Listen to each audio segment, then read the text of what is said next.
An undercover female FBI agent poses as an ordinary businesswoman seated in first class on an international flight.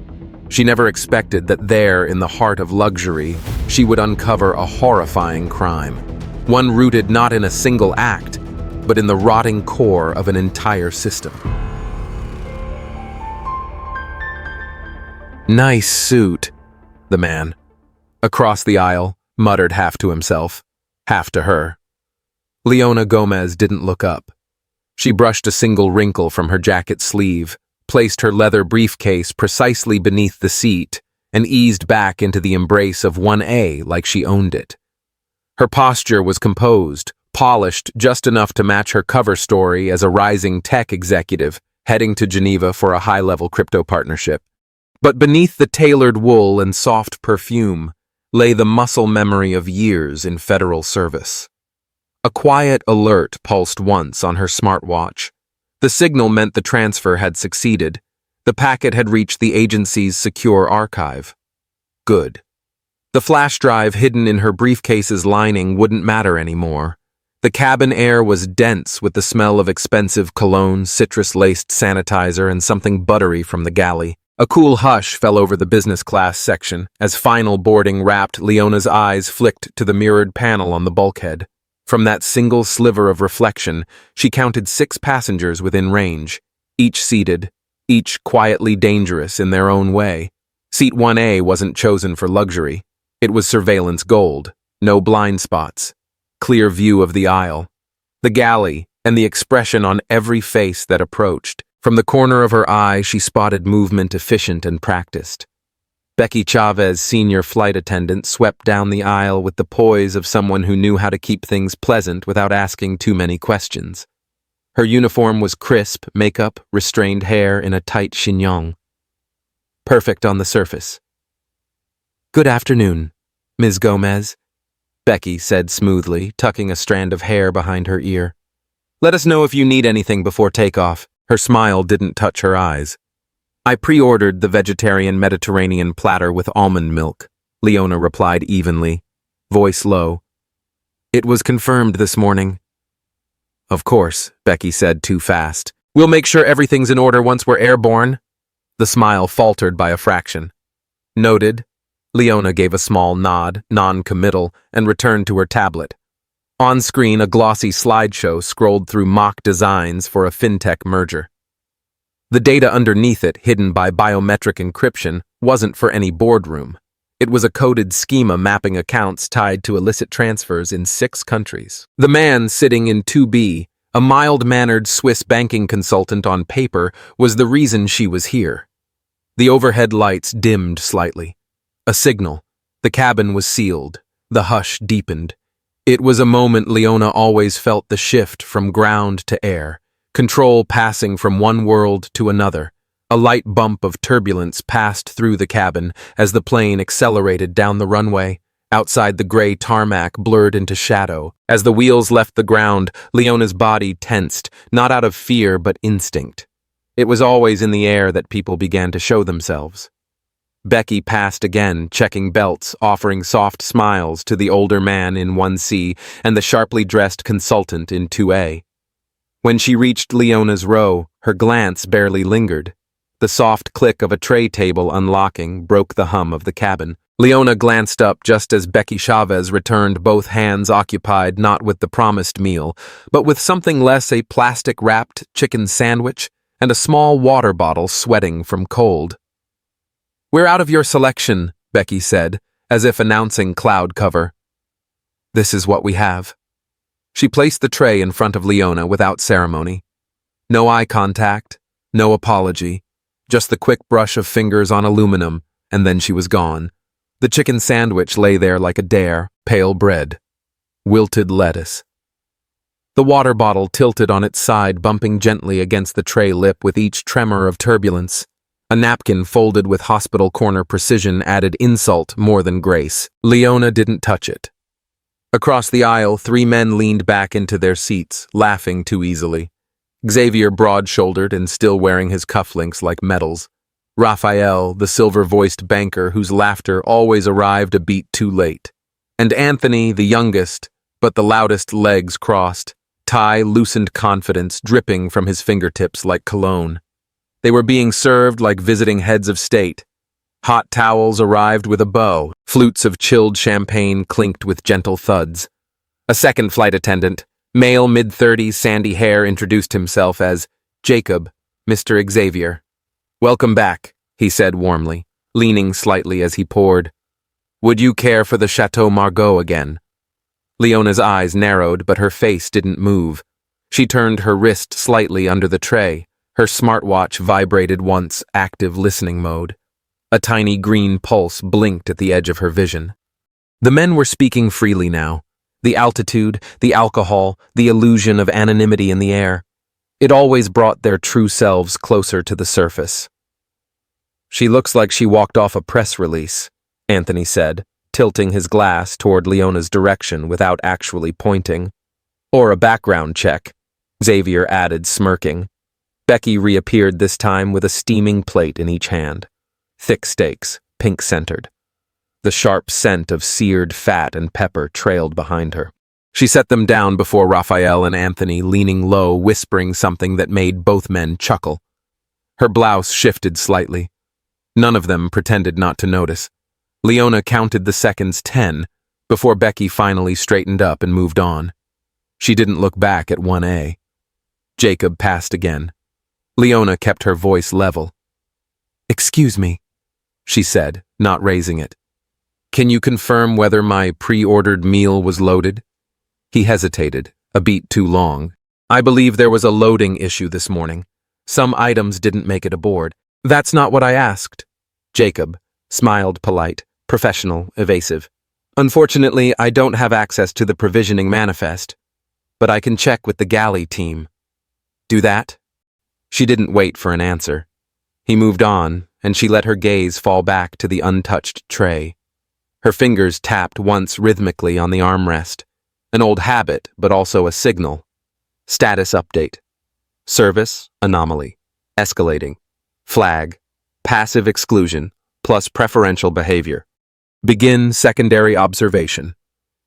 The men behind her were now toasting something. Xavier lifted his glass as Jacob poured a second round.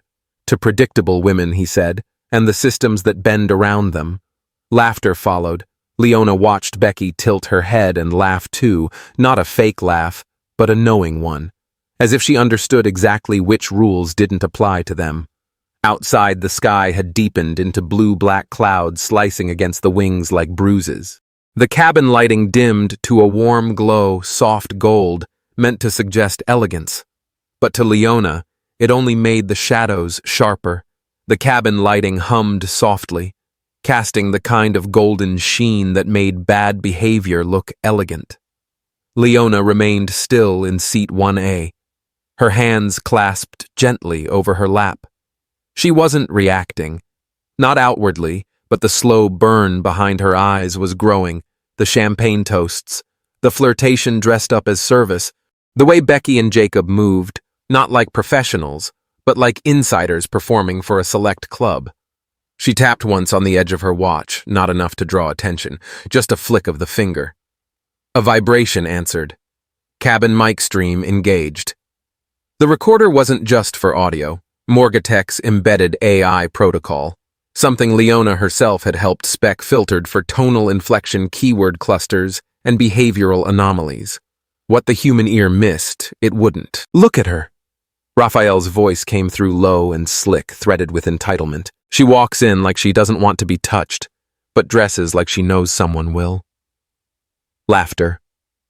Ice clinked in glasses, a shuffle of fabric, someone leaning in, shifting Becky's voice warmer now, closer to the mic. "You three behave," she said, playful but permissive. "We're barely an hour into the flight. Can't help it when the company's this good," Xavier murmured. The mic picked up the sound of glass, meeting glass again. Toasts were currency here, not for celebration, but as small affirmations of power. Leona didn't need the AI to catch the tone. She'd heard it too many times in other rooms. Boardrooms, war rooms, locker-lined corridors in old institutions that still whispered what they never wrote down. She lifted her eyes as Becky leaned across Raphael's seat to tuck a napkin into the fold of his collar. Her blouse stretched across her back. His hand, not subtle, grazed her side and lingered.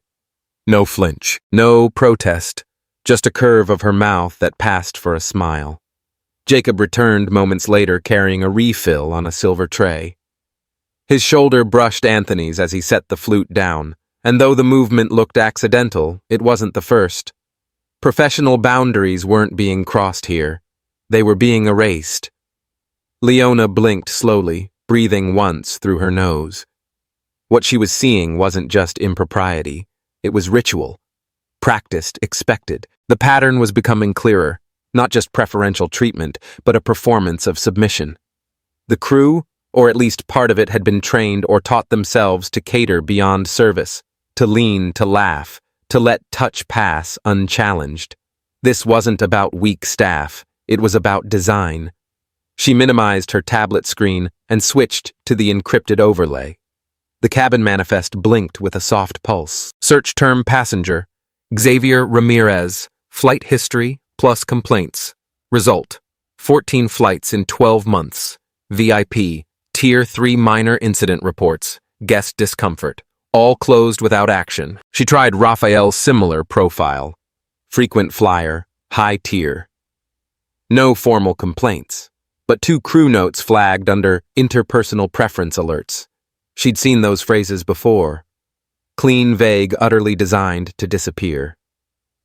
The plane hummed with a kind of stillness that only came at altitude, a manufactured calm like a hotel lobby just before closing time. Leona's eyes lifted from her screen as movement near the galley drew her attention. Lila, the young flight attendant's steps were too careful, like she was afraid the carpet might shift beneath her. Her build was slight, no more than 5'4", with a narrow frame and a posture that had begun to fold inward. The kind of girl the world looked past easily, and often did. Her uniform was neat, but something was off. A stray button unfastened near the collar. A thin smear of lip color on her chin. Strands of hair stuck to her cheek, damp with sweat. She paused outside the curtain to first class. Becky's voice floated from behind it, light and honeyed as if nothing on earth could ever be wrong. Lila. Becky called, "Can you come in here for a moment?" Lila flinched, not visibly but enough. A blink too long, a hand twitching toward her pocket, then falling back. Leona leaned forward in her seat, watching Lila slip through the curtain. Time passed, not long, maybe 5 minutes, but long enough to notice. When she returned, she carried nothing. No tray, no glass. Her eyes avoided every passenger. Her steps were quicker now, more uncertain, like she couldn't get back to the rear galley fast enough. As she passed Leona's row, her hand brushed the wall to steady herself. That's when Leona saw it, a faint red mark at the edge of her jawline just beneath her ear. Not quite a bruise, not yet, but skin doesn't lie. The girl ducked into the service closet near the rear. Leona waited 3 seconds, then she stood. She didn't speak as she followed, just moved with the ease of someone meant to be invisible when she wanted to be. The narrow door to the crew storage closet was ajar. Inside, Lila leaned against the metal shelving, her hands gripping the edge of a supply crate like it was the only thing keeping her upright, Miss Leona said softly. Lila turned, startled. Her face crumpled almost immediately. She shook her head, tried to brush past Leona, stepped aside, but said, "You don't have to explain anything." Lila froze. There was silence between them. Heavy, tense. Then came the quietest sound Leona had heard. All flight. A sniff, followed by a single tear tracking down Lila's cheek. She didn't wipe it, didn't make a sound. Her shoulders trembled barely. "Did someone hurt you?" Leona asked, voice steady low. "If you say nothing, I'll still believe you." Lila didn't answer. She just lowered her eyes, and her breath stuttered. That was enough. Leona reached for her wrist, subtle a tap beneath her watchband. Command initiate protocol. SOS 41. Covert abuse. Suspected. Activate agency override. In less than 30 seconds, her screen flashed a soft green. FBI liaison confirmed full access to internal Stratus air systems authorized for investigative query. Back in her seat, Leona plugged her tablet into the encrypted port along the seat's side panel. A new interface unfolded, sterile blue lined with gray boxes. She bypassed the public-facing crew schedule and dove into archived logs, incident reports, and system audio tags. Keyword search: Lila, plus first class, plus guest request, past 90 days. Matches: 6 entries, all logged without crew witness confirmations.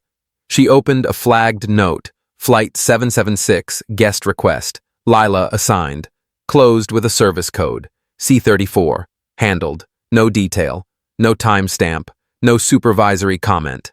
It was protocol manipulation, the kind that protected everyone except the one being called into private rooms. She switched to cabin surveillance sync. Most cameras were passive wide-angle for safety, not scrutiny, but first class had a tucked-away corner near the divider bulkhead. She paused on a grainy playback from 30 minutes prior. Becky walking ahead of Xavier, laughing at something he said. Lila behind them. Head down. Jacob standing near the curtain. Arms crossed. Posture wide, blocking the aisle. A guest slipped past, glanced their way. Jacob nodded at him. Said something inaudible. The guest kept walking.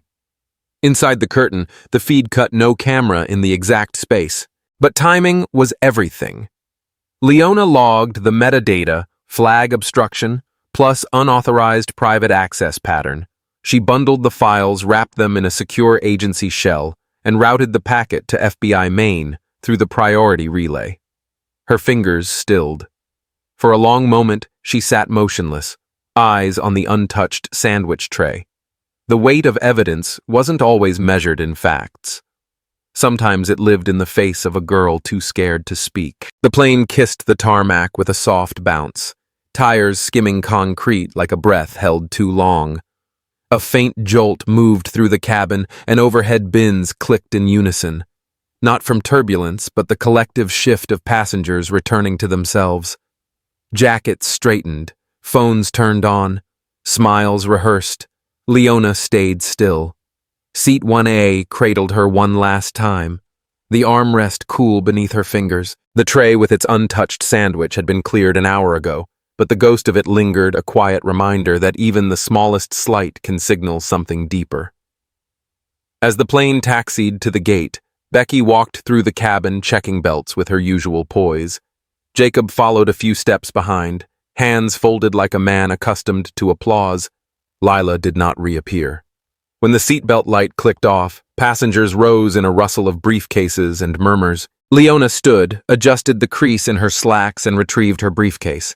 Nothing in her body language betrayed the contents of her device or the sealed case file now resting in the FBI's encrypted server. By the time she stepped into the jet bridge, the chill of Geneva's early morning air met her like the start of something clean. Then she saw them. 3 men in dark suits waited by the exit gate. No smiles, no fanfare. Their IDs glinted beneath their lapels, subtle but unmistakable bureau issue. One of them nodded as passengers began to exit. Another held a tablet, eyes scanning. The third kept his focus down the bridge, unmoving, as though watching for more than bodies. Leona kept walking. Behind her, footsteps paused. Becky's voice, cheerful and tired. "Busy flight, huh?" A pause. Then a quiet voice answered. "Miss Chavez, Jacob Eldon." Silence. Then, "We need a moment of your time." The air behind Leona shifted. A sudden hush, a tension like glass about to crack. She didn't turn around. She didn't need to. Her own exit was through a side corridor where a nondescript black car idled. The driver opened the rear door without a word. Inside, the smell of clean leather and faint lemon polish calmed something in her chest. "Welcome back, Agent Gomez," the driver said, pulling away from the curb. She said nothing, only stared out the window as the airport fell behind. Hours passed in the Bureau's secured network. The report spread like fire in dry brush. Subject flight 914, Stratus Air, Internal Systems, Exploitation Findings Crew, complicity in repeated instances of sexual coercion, obstruction of passenger complaints, suppression of internal reports. Lead Agent Gomez L. Status: active prosecution pending, targeted extraction of crew members. Chavez Eldon complete. Victim identified and secured. By morning, it was everywhere. Flight crew detained after FBI sting operation at Geneva Airport. Service at all costs inside the hidden culture of premium class abuse. Hashtag had justice from 1A. Exposes systemic corruption in luxury travel. The media, starved for truth dressed in drama, pounced. They couldn't name Leona. They didn't need to. The symbol was enough. The image of a folded linen napkin on an untouched meal tray circulated on social media, paired with captions like, "She said nothing, but everything changed." Stratus Air issued a statement by noon. Polished, contrite, promises of third-party reviews, zero tolerance, and a commitment to safety. But even the best-dressed lies smell stale after the curtain's been pulled back. Inside the bureau, the tone was different. Leona's report was passed from desk to desk. Her methods, precise, patient, invisible, were noted in the internal bulletin as exemplary conduct under silent fire. She didn't attend the press meetings. She didn't want to. Her work wasn't meant for applause, but someone had taped a printout to the wall outside the behavioral ethics unit just above the coffee machine. A single sentence from her debrief. The system didn't fail. It performed exactly as it was designed to, for the benefit of the few at the expense of the voiceless. At a modest bureau facility outside Geneva, Leela sat in a room with thick carpet and warm light. She had a therapist now, a counselor, a set of clean clothes. Her hair was combed back, face bare. She looked 15 years younger, even though she was barely 23. A soft knock came at the door. Lila looked up. A woman entered, tall, composed, wearing civilian clothes that somehow carried authority more than any badge could. She sat across from Lila, saying nothing for a moment. Then Leona spoke, voice low and steady. "You weren't invisible. Not to me." Lila's eyes filled, not from pain this time, but something beginning to resemble relief. That evening, Leona rode the train back into the city. No escorts, no press. Just the quiet click of tracks and a coffee in a paper cup cooling in her hands. Across the aisle, a teenager stared at her. Not rudely, just curious. "You a lawyer or something?" the girl asked. Leona offered the faintest smile. Something like that. Back in Washington, an internal memo circulated, anonymous but sharp. Not all victories come with applause. Some come with silence. Restored. Seat 1A will never be the same. Not because of who sat there, but because of what she refused to accept. Leona stood at the elevator bank, watching the numbers rise. The hallway behind her still smelled like toner and burnt coffee. The kind of scent that never changed, no matter how many files were closed or walls repainted. The doors opened. She stepped inside alone. 6 floors later, she emerged into the quiet hum of the bureau's lesser-used wing. No press ever came here. No political theater. Just the shuffle of worn shoes, the rustle of paper that still mattered. Her old office was smaller than she remembered. The new tenant had swapped the desk lamp and changed the chair, but the notches in the wood along the windowsill were still there, little scars left by years of restless pens. She stood in the doorway for a moment, unmoving, Agent Gomez. The voice belonged to Carter, a mid-tier analyst who used to bring her case summaries after hours. He looked older now, or maybe just more tired. "Didn't expect to see you in this hallway again," he said with a wry smile. "I didn't expect to be in it," Leona answered. He handed her a thin envelope. "This came through internal routing. Thought you'd want to see it." The envelope was hand-addressed.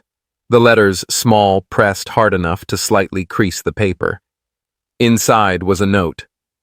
Plain. No date. No return address. "Thank you for giving me a second chance at being human. Lila." Leona folded the paper slowly, as if by touch. Alone, she could preserve what it had cost. 2 weeks later, she found herself back in Geneva. Not on assignment. Not for work, just passing through. The terminal at gate C18 was quiet in the early afternoon. She walked slowly, blending with the crowd of travelers, business people glued to phones, families with sleepy toddlers, couples arguing softly over departure times. Then she saw it. Seat 1A behind glass. No longer in service, retired from circulation, they'd mounted it on a polished steel pedestal just off the main corridor. Above it, a simple plaque. Seat of Justice. For the one who chose to speak by refusing to speak at all. There was no name, no photo, no official seal. Just the seat, just the silence. And somehow that said everything. She stepped closer, ran her fingers across the smooth armrest. Same material, same curve. But the weight it held now was different. Not a person, but a principle. At a nearby cafe, a barista with a sharp ponytail leaned across the counter. "Excuse me, ma'am," she said. "Sorry, but were you on that flight? The one everyone's talking about?" Leona looked up, brow raised. "You don't have to answer," the girl added quickly, flustered. "It's just my cousin works in the crew union. He said whoever sat in that seat changed the rules for the whole system." Leona smiled faintly, the corner of her mouth lifting just enough I heard. "It was someone quiet," she said. "Didn't even finish her meal." The barista laughed. "Well, guess that's all it took." As the girl walked away, Leona stirred her coffee slowly, watching the milk swirl into the dark patterns forming, disappearing, re-forming again. Just like systems, just like power. Later that night, back at her apartment in D.C., Leona sat by the window with the lights off. The city moved around her. A bus hissed down 7th Street. Someone argued over speakerphone across the courtyard. Sirens flared, then faded. She didn't need noise. She had memory. Her computer blinked once. A notification from the Bureau's internal message board. A new training module had launched for field agents. Title: Recognition of Subtle Abuse Patterns in High-Privilege Environments. Author anonymous. Case reference ID 914 Gen Seat 1A. She closed the lid. Some things didn't require her name. The next morning, she left the apartment early. The spring air carried hints of warmth, but her coat collar stayed turned up. At the crosswalk, a boy about 10 stood beside her, swinging a backpack too large for his frame. He looked up at her, blinking into the sun. "Mister said, that seat changed everything." He said suddenly, "The one on the news." Leona glanced down, surprised. "My mom said, it's proof one person can still make the whole thing crack." The light changed. They walked across in silence. At the other side, he turned and asked, "Was it scary?" She paused, then answered truthfully, "Yes." He nodded. "Good scary." "Right kind," she said. He grinned. "Cool." And just like that, he ran ahead, disappearing into the crowd, his backpack bouncing behind him like the world hadn't yet taught him to look back. Leona didn't follow. She walked slower now. No hurry, no mission. Just the quiet knowing that sometimes the best work leaves no trace except the change. Leona Gomez's journey in this story is a masterclass in quiet strength and moral precision. From the moment she stepped into Seat 1A, she carried not just a cover identity, but the weight of a system riddled with silent crimes and invisible abuses. What makes her arc so compelling is not the drama of action, but the restraint, the slow, deliberate gathering of truth in a world built to hide it. She never raises her voice, never demands recognition, and yet her presence disrupts everything. With careful observation and unwavering instinct, Leona exposes an entire mechanism of exploitation disguised as luxury service. Her power lies in her clarity, the ability to see beneath the surface, to read what isn't said, and to respond with measured, irreversible consequence. The emotional core of the story comes through her interactions with Lila. A young flight attendant broken by fear, Leona's silent affirmation, "You weren't invisible, not to me," captures the essence of empathy in action. It's a reminder that justice often begins not in courtrooms, but in moments where someone chooses to truly see another person. The narrative delivers a profound humanistic message that real change often comes quietly. It teaches us that courage doesn't always look like confrontation. Sometimes it looks like refusal. A refusal to accept the unacceptable. A refusal to be complicit in silence. Leona's journey is not just about justice, but about dignity, hers, Lila's, and all those rendered voiceless by hierarchy and design. The story reminds us that even within rigid systems, one person in the right seat at the right time can bring it all down, not with noise but with unshakable resolve. If this story touched your heart, don't forget to like and share it. Leave a comment to tell us how it inspired you, and if you haven't already, subscribe to the channel. May God bless you and be with you every step of the way.